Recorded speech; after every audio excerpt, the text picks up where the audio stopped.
Friends, मैं विक्रम, आपका भाई, आपका दोस्त। आज की इस वीडियो में हम डिस्कस करेंगे प्रतिलोम वृत्तीय फलन। बिना समय गवाएं चलिए शुरू करते हैं। सबसे पहले समझते हैं कि ये प्रतिलोम वृत्तीय फलन होता क्या है। आपने त्रिकोणमितीय फलन पढ़े हैं, तो ये बिल्कुल वही है, बिल्कुल उसी का ही एक पार्ट है, लेकिन किस तरह से वो देखते हैं। देखिए, मान लीजिए मैं यहाँ पर लिखता हूँ साइन थीटा बराबर एक्स। ठीक है, तो ये x क्या है? ये x तो एक संख्या है। अब ये संख्या कैसे हुई वो देखते हैं। मान लीजिए मैंने यहाँ लिखा साइन 30 डिग्री, जिसका मान होता है 1/2। तो ये 1/2 क्या है? एक संख्या।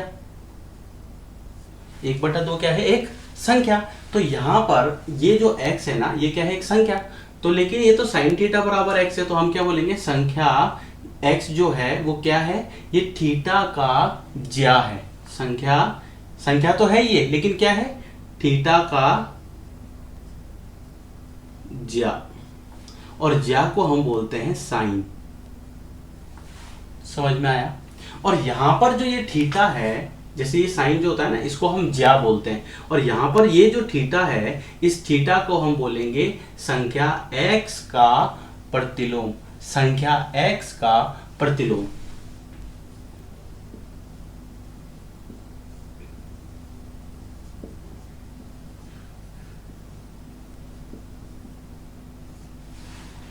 अब इसको संख्या x का प्रतिलोम बोल लो, चाहे आप चाहो तो इसे संख्या x का ज्या प्रतिलोम बोल लो, क्योंकि यहां पर ज्या है तो हम यहां पर चलो ज्या प्रतिलोम मान लेते हैं, इसके ज्या प्रतिलोम। ऐसे और भी त्रिकोणमितीय फलन होते हैं, आपको पता है। अब यहां पर क्या हम किस चीज की बात करेंगे? यहां पर हम थीटा का मान निकाल सकते हैं। किस तरह से? इसे लिख सकते हैं हम साइन -1x। लेकिन इसको पढ़ते क्या है? ये इसे क्या हम इसे पढ़ने का तरीका क्या है? इसे हम बोलेंगे x का प्रतिलोम बोल सकते हो, ज्या प्रतिलोम, या आप इसे बोल सकते हो साइन इनवर्स। अब ज्या प्रतिलोम आप बार बार बोलोगे तो हो सकता है आपको कंफ्यूजन हो, प्रॉब्लम हो। साइन इनवर्स बोलोगे क्योंकि साइन आएगा तो साइन इनवर्स से जल्दी याद हो जाएगा। तो ये क्या है आपके पास? Sine inverse. अब ये जो हमने निकाला है ये क्या है? ये तो एक कोण है। थीटा क्या होता है? कोण ही तो होता है। चलिए इसे समझने की कोशिश करते हैं। मान लीजिए ये आपके पास मैंने एक डायग्राम बनाया, इसमें ये 90 डिग्री का कोण है, मानते हो? ये आपके पास थीटा है, तो ये थीटा क्या होता है? ये थीटा एक कोण ही तो है। तो यहां पर ये थीटा अलग थोड़ी है, ये थीटा भी तो यही है। ये थीटा क्या है? इसका एक कोण है। समझ में आया? तो यहां पर हम जो बात कर रहे हैं वो क्या है कि साइन थीटा बराबर अगर x है, तो x क्या है? एक संख्या है, जिसे हम बोलेंगे, क्या बोलेंगे? थीटा का ज्या।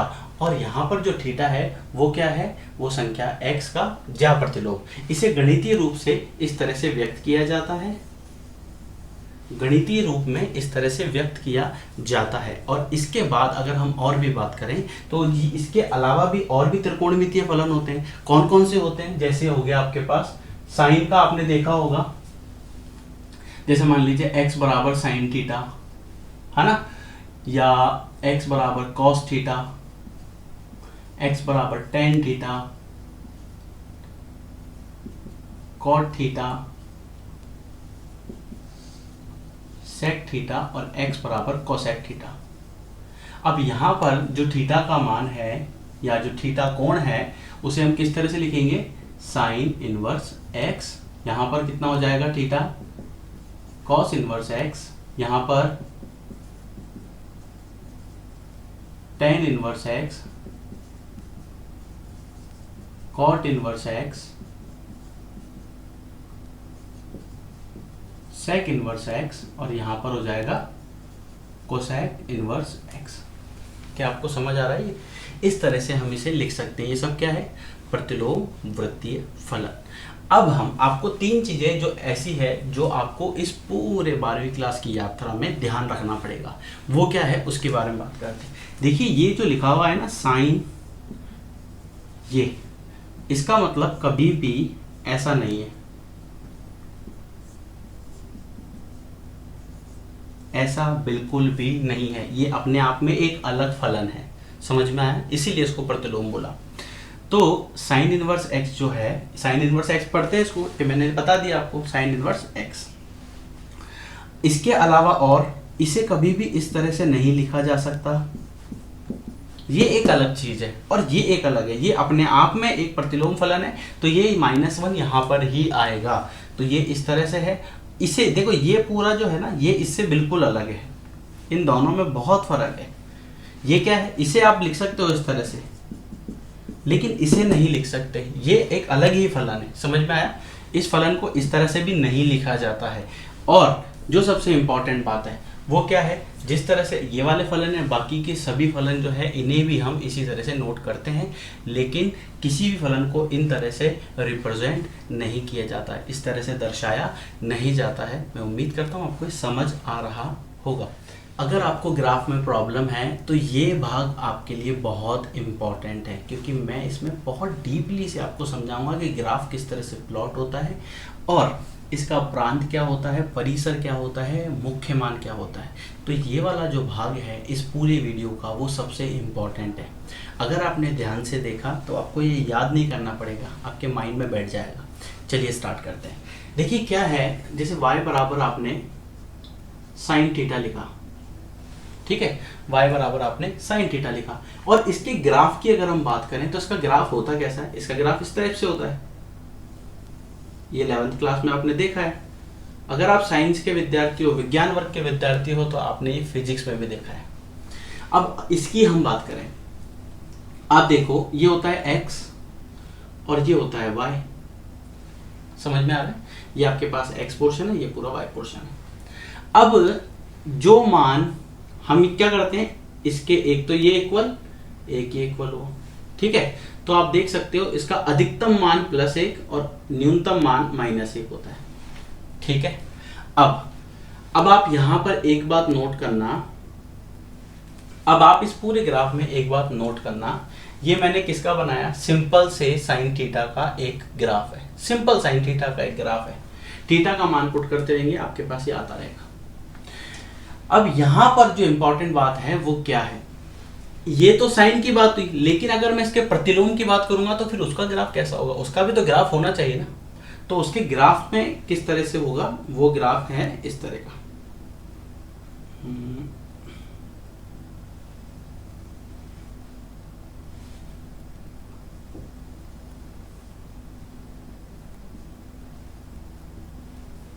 ठीक है,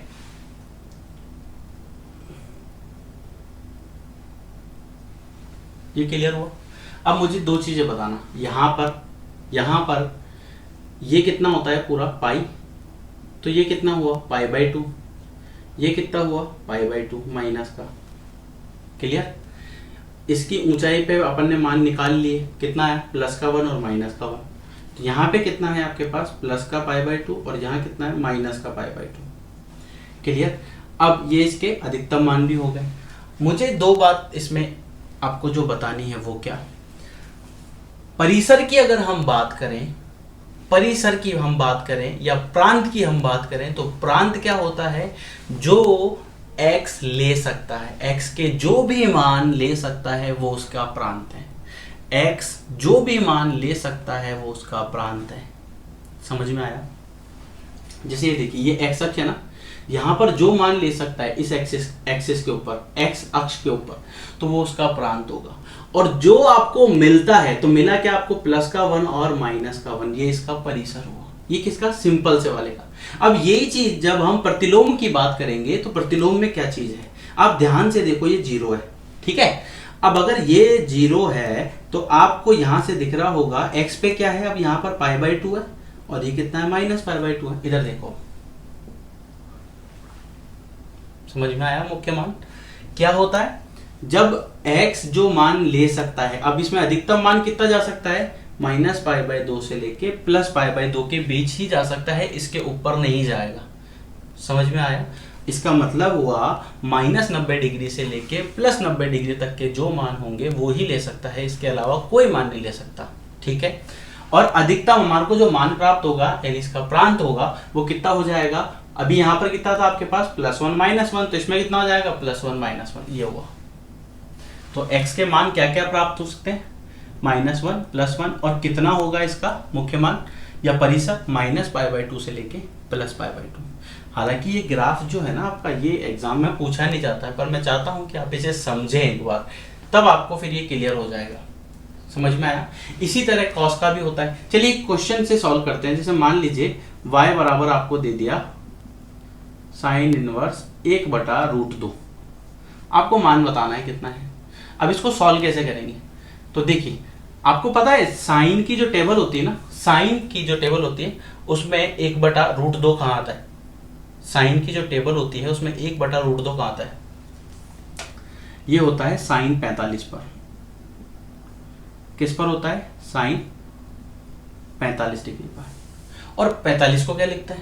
45 को देखो 1 डिग्री बराबर होता है π/180, तो 45 डिग्री बराबर हो जाएगा π/180 गुणा 45। 45 से 4 बार कट जाता है, 45 दूनी 90 होता है, 90 दूनी 180 होता है, 4 बार कट गया। तो 45 डिग्री को मैं अब क्या लिख सकते हैं हम? π/4 या π/4। तो यहां पर y बराबर साइन इनवर्स, इसको क्या लिख सकता हूं मैं? साइन π/4। ये साइन से ये साइन हट जाता है, लेकिन कभी भी हम इसे काटते नहीं है, ये बात ध्यान रखना, सबसे इंपॉर्टेंट बात। इसे कभी भी काटते नहीं, लेकिन ये हट जाएगा। कब हटेगा? जब ये जो मान है, ये जो मान आपको मिला है, ये मान इसके अंदर आना चाहिए। अब आपको समझ आ रहा है ये टेबल, ये मान जो आपको प्राप्त हुआ, ये मान इसके अंदर आना चाहिए। अब एक बात बताओ, ये कितना है? -90, ये कितना है? +90। आपको जो मिला है वो कितना है? 45। और 45 जो है वो -90 और +90 के बीच में आता है, इसीलिए इसका मान कितना हो जाएगा? y बराबर π/4। अब आपको समझ आ रहा है?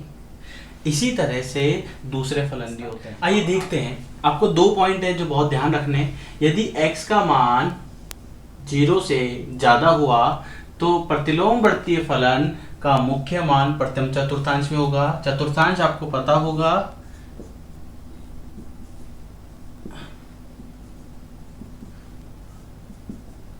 ये होता है प्रथम चतुर्थांश, ये द्वितीय चतुर्थांश, ये तृतीय चतुर्थांश और ये चतुर्थ चतुर्थांश। और यहां से चालू करते हैं हम हमेशा घड़ी के विपरीत दिशा में। घड़ी ऐसे चलती है, हम उसके विपरीत दिशा में हमेशा काउंट करते हैं। और ये आपको याद होगा, आफ्टर स्कूल टू कोचिंग या कॉलेज, यानी कि इसमें सारे पॉजिटिव होते हैं। इसमें साइन और कोसेक पॉजिटिव होता है, इसमें टैन और कॉट पॉजिटिव होता है, और इसमें कॉस और सेक पॉजिटिव होता है, बाकी सारे नेगेटिव। तो यहां लिखा हुआ है यदि x का मान 0 है तब प्रतिलोमवर्तीय फलन का मुख्य मान प्रथम चतुर्थांश में होगा। समझ में आया? x का मान 0 होगा तो इसका जो भी मुख्य मान होगा वो 0 से π/2 के बीच में आएगा। ये 0 होता है, ये π/2 होता है, ये पाई होता है, और ये 3π/2 होता है, और ये आपके पास 2π होता है। एक बात ध्यान रखना, कोई भी फलन जैसे मान लीजिए π/4 है, π/4 पर अगर उसका कुछ मान निकल रहा है तो वापस वही मान बताऊं कब आएगा? जब एक पूरा पाई का चक्कर वो लगा लेगा। ठीक है, इस बात का हमेशा ध्यान रखना। जैसे मान लीजिए नेक्स्ट हम देखें कि x का मान अगर 0 है, 0 से छोटा है, तब साइन, टैन और कोसेक, इन तीनों के जो मुख्य मान हो गए वो चतुर्थांश में स्थित है। जबकि cos inverse x, cot inverse x और सेक इनवर्स x का जो मुख्य मान है वो दूसरे चतुर्थांश π/2 से लेके पाई के बीच में स्थित होगा। π/2 से लेके पाई के बीच में, यानी कि दूसरे चतुर्थांश में स्थित होगा। इसे एक क्वेश्चन से समझते हैं। एक बात और मैं आपको बताना चाहूंगा, इंपॉर्टेंट है। अगर आपको ऐसा मिले तो कंफ्यूज मत होइएगा, क्योंकि ये जो है ये भी एक तरीका है इसको लिखने का। ये साइन इनवर्स x लिखा हुआ है तो इसे हम इस तरह से भी लिखते हैं, आर्क साइन बोलते हैं इसको, आर्क साइन। क्या बोलते हैं इसको? Arc sine. तो ये भी इसी का एक तरीका है, तो कंफ्यूज मत होइएगा। अब चलिए क्वेश्चन करते हैं और इसको समझने की कोशिश करते हैं। जैसे साइन इनवर्स है, यहां पर साइन है। अब मैंने आपसे कहा है कि अगर आपको ऐसा कुछ दिखे तो आप साइन से साइन को काट लेना, तो आप काट भी दोगे। लेकिन मेरे प्यारे दोस्तों, मेरे प्यारे भाइयों, मैंने एक बात आपको और बताई थी कि ये कब कटेगा? जब ये जो है ये वाला, यानी कि 4π/5 ये जो लिखा हुआ है 4π/5, क्या ये उसके परिसर में मुख्य मान में आ रहा है? ऐसा तो कुछ है ही नहीं। तब हम क्या करेंगे? इसको तोड़ेंगे। अब इसको तोड़ने का मतलब क्या है? इसे हम लिख सकते हैं ऐसे, जैसे 4π है, बाय 5 है, तो इसको अपन ऐसे लिख सकते हैं क्या, पाई माइनस पाई बाय 5। तो 5 में से 5 पाई में से 1 पाई गया तो बचेगा आपके पास 4 पाई बटा 5। अगर आपको ये तोड़ना नहीं आता है तो कमेंट सेक्शन में जिंदाबाद है, आप मुझे बताइए। और अगर आप मुझसे पर्सनली पूछना चाहते हैं व्हाट्सएप के थ्रू तो आप मुझे व्हाट्सएप भी कर सकते हो। मेरा नंबर मैं आपको बार बार बता चुका हूँ, 8209448347। अगर आपको डाउट है इसमें तो मुझसे पूछ लीजिएगा, ऐसे शर्माना नहीं। आप ऐसा कभी मत सोचना कि यार मैं इतनी छोटी सी चीज़ पूछूंगा तो सर को कैसा लगेगा। सर को कुछ नहीं लगता, सर को बिल्कुल नॉर्मल रहता है, बिल्कुल हमेशा नॉर्मल। आप जितनी छोटी चीज़ पूछोगे उतना ज़्यादा आपके लिए बेटर होगा, क्योंकि हम जो गलती करते हैं ना वो छोटी चीज़ों पर करते हैं, बड़ी पर गलती नहीं होती। ठीक है, चलिए तो देखिए 4 पाई बटा जो 5 है इसे आप इस तरह से तोड़ सकते हो। तो मैं इसे यहाँ पर लिख दूँ,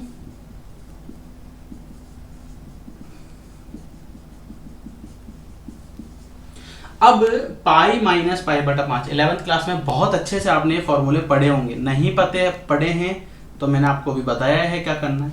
पाई पर फंक्शन चेंज नहीं होता है, और पाई माइनस पाई बटा 5 पाई, ये देखो ये पाई ये वाली लाइन, अगर इसमें से मैं कुछ माइनस करूंगा तो उधर तो जाऊंगा ना, सिंपल सी बात है। जैसे मान लीजिए ये 180 डिग्री है ना, 180 में से मैं कुछ माइनस करूंगा, मान लीजिए एक 10 डिग्री माइनस कर लिया तो 170 होगा। और 170 किस में जाएगा, इसमें जाएगा ना, दूसरे क्वाड्रेंट में जाएगा। समझ में आ रहा, ये मैंने एग्जांपल लिया है।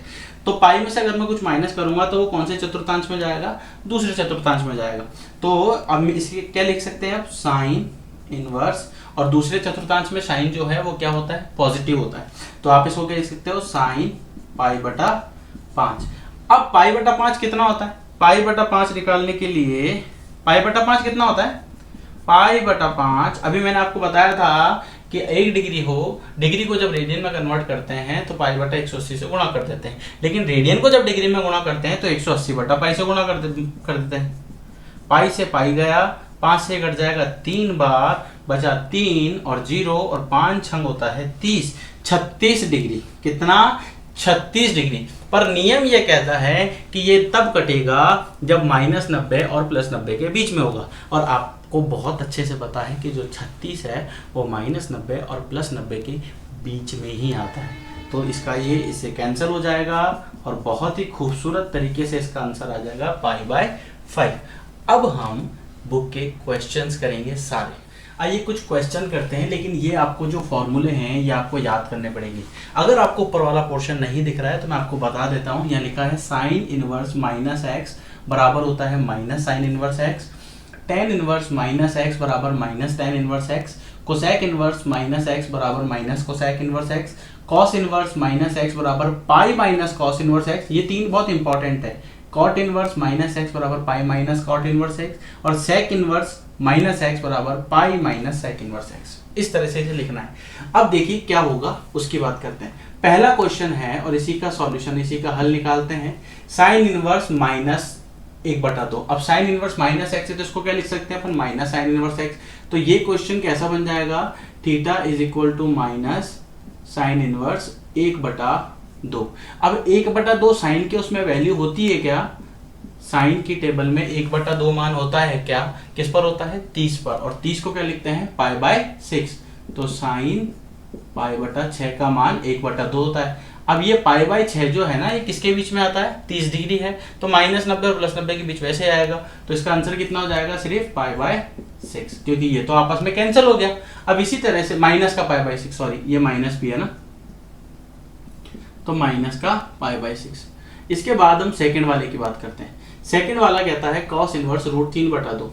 ठीक है, तो थीटा बराबर कॉस इनवर्स √3/2 कॉस के टर्म में मान होते हैं क्या। आप हमेशा ध्यान रखना क्या, अगर ब्रैकेट के अंदर साइन है, जैसे इसे ऐसे देखो, यहाँ लिखा है मैंने साइन इनवर्स साइन, अगर ये दोनों साइन है ना, यानी ये अगर साइन इनवर्स है तो ये भी साइन होना चाहिए। अगर ये कॉस हुआ तो इसको पहले साइन में कन्वर्ट करेंगे और फिर लिखेंगे, समझ में आया। अगर ये टेन हुआ तो पहले साइन में कन्वर्ट करेंगे फिर लिखेंगे। ये दोनों अगर एक जैसे होते हैं, जैसे ये साइन इनवर्स है तो ये भी साइन है, ये अगर कॉस इनवर्स है तो ये कॉस होना चाहिए, ये टेन इनवर्स है ये टेन होना चाहिए, और यही उल्टा हो जाएगा। उल्टा मतलब अगर बाहर साइन हो और अंदर अगर साइन इनवर्स हो, इस तरह से, तब भी एक ही बात है, लेकिन होना क्या चाहिए, दोनों हमेशा सेम होने चाहिए। तो यहाँ पर कॉस इनवर्स है, ये √3/2 दे रखा है। 3/2 कॉस में कहाँ पर होता है, देखिए साइन में कहाँ पर होता है, 0, 1/2, 1/√2, √3/2, जो कि होता है 60 डिग्री पर। तो कॉस में कितने पर हो जाएगा, 30 डिग्री पर। और कॉस 30 को क्या लिखते हैं, π/6। तो इसको मैं लिख सकता हूँ cos π/6। समझ में आया, कैंसिल हो जाएगा क्योंकि 30 डिग्री उसमें वैली करता है। π/6 इसका answer. Cosec 2, cosec inverse 2, cosec inverse 2 पे है, theta equal to cosec inverse, इस 2 को मैं कोसेक की भाषा में क्या लिख सकता हूँ, कोसेक π/6। 30 डिग्री पर ही होता है, कैंसिल हो जाएगा और π/6 आ जाएगा। इसी तरह से tan वाला देखते हैं, tan इनवर्स -x। तो tan माइनस इनवर्स -x कितना होता है, -tan इनवर्स x। तो यहां से थीटा बराबर हो जाएगा -tan इनवर्स √3। अब मुझे आपको ये बताओ कि √3 जो है ये किस पर होता है, 60 पर होता है, 30 पर होता है, ये होता है 60 पर। और 60 को क्या लिखते हैं, π/3। तो -tan इनवर्स tan π/3 कैंसिल हो जाएगा, तो -π/3 आंसर आ गया। इसी तरह से कोसेक, अब यहाँ पर ये वाला जो पोर्शन है, 5वां क्वेश्चन और 8वां क्वेश्चन, ये दोनों इंपॉर्टेंट है, इसलिए इनको ध्यान से रखना। अब 5वां क्वेश्चन जो है वो है cos इनवर्स -1/2, और माइनस वाले के लिए मैं आपको बता चुका हूँ कि ये तीनों पोर्शन बहुत इंपॉर्टेंट है। अब देखो cos इनवर्स -1/2 है ना, इसे मैं लिख सकता हूँ ऐसे, थीटा बराबर cos इनवर्स, और ये -1/2 है तो मैं इसे लिख सकता हूँ पाई माइनस cos इनवर्स 1/2। अब इस 1/2 का मान आपको पता है क्या, साइन में कितने पर होता है, 30 पर, तो cos में कितने पर होगा, 60 पर। और 60 को क्या लिखते हैं, π/3। तो ये कितना हो जाएगा, pi minus cos inverse cos π/3। Cancel हो गया, कैंसिल हो जाएगा तो कितना आ जाएगा, पाई माइनस π/3, 3 में से 1 गया तो 2π/3। तो ये इसका आंसर है। और ये आपके होमवर्क दोनों क्वेश्चन, इनको आपको ट्राई करना है। फिर भी अगर नहीं आता है, कमेंट सेक्शन जिंदाबाद, आप मुझे बताइए। चलिए नेक्स्ट क्वेश्चन पे आते हैं। आइए नेक्स्ट क्वेश्चन करते हैं। आपको दिया है tan इनवर्स 1 cos इनवर्स -1/2 और sin इनवर्स -1/2। आपको किस तरह से करना है, देखिए ये दिया है 11th क्वेश्चन। देखिए tan इनवर्स 1 है तो आप इसे लिख सकते हो tan इनवर्स, और ये tan π/4 पर इसका मान होता है। फिर इसके बाद दिया हुआ है cos इनवर्स, इसको आपको किस तरह से लिखना पड़ेगा, पाई माइनस cos इनवर्स 1/2, और ये आपको दिया हुआ है तो इसे आप डायरेक्ट लिख सकते हो माइनस साइन इनवर्स 1/2। ठीक है, अब आपको क्या करना है, अब तो ये सॉल्व ही हो गया।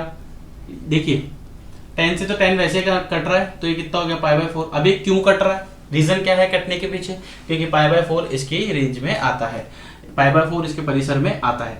तो π/4 plus pi minus cos inverse 1/2 किस पर होती है, cos की वैल्यू 1/2 किस पर होती है, 60 पर। 60 को क्या लिखते हैं, cos π/3 माइनस 1/2 किस पर होती है, sin π/6 पर। तो इसको मैं क्या लिख सकता हूँ, π/4 plus pi minus π/3 minus π/6। LCM ले लो, कितना आ रहा है, एलसीएम का मतलब क्या होता है, किस तरह से जल्दी निकाल सकते हैं, दो तरीके होते हैं। या तो आप इनके हर को बराबर कर दो, और दूसरा तरीका क्या है, इनमें ऐसा नंबर बताओ जिसमें इन तीनों का भाग जाता है, सबसे छोटा नंबर। तो सबसे छोटा मुझे दिख रहा है इसमें 12। देखिए 12 में इसका भाग भी जाता है, इसका भी जाता है, इसका भी जाता है, और 12 के बाद अगर हम 8 की बात करें तो इसका जाएगा, लेकिन इन दोनों का नहीं जाता है। तो 12 ले लिया, 4 तिया 12, तो 3 पाई प्लस 12 पाई, 3 चौक 12, तो माइनस का 4 पाई, और 6 दूनी 12, तो माइनस का 2 पाई। तो देखो 12 और 3 15, 12 और 3 15, 15 में से 4 गया 11, और 11 में से 2 गया 9 पाई, 9 पाई बटा 12, तो 3 तिया 9 और 3 चौक 12, तो ये हो जाएगा 3 पाई बटा 4। ये इसका आंसर है। क्लियर हुआ, चलिए नेक्स्ट क्वेश्चन करते हैं।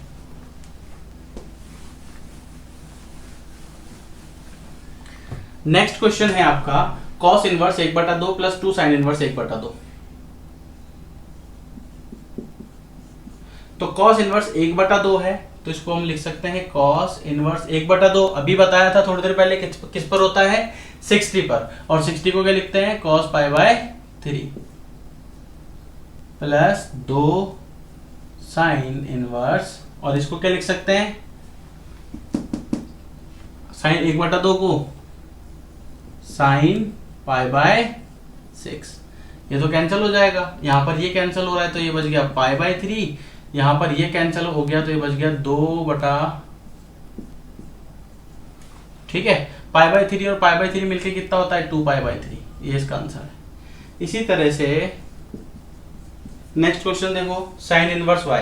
इस क्वेश्चन में क्या है, इस क्वेश्चन में आपको ये बताना है कि y का जो मान है वो किस किस के बीच में वेरी करता है। ये क्वेश्चन करवाने के पीछे रीजन क्या है, आपको मान परिसर याद होना चाहिए। तो किस तरह से ज्ञात करेंगे, आपको पता होगा कि -π/2 से लेके +π/2 तक वेरी करता है। तो देखो इसमें ये तो हो नहीं सकता क्योंकि ये पाई है, ये वाला एक ऑप्शन हो सकता है, ये हो नहीं सकता क्योंकि यहाँ देखो बराबर नहीं है।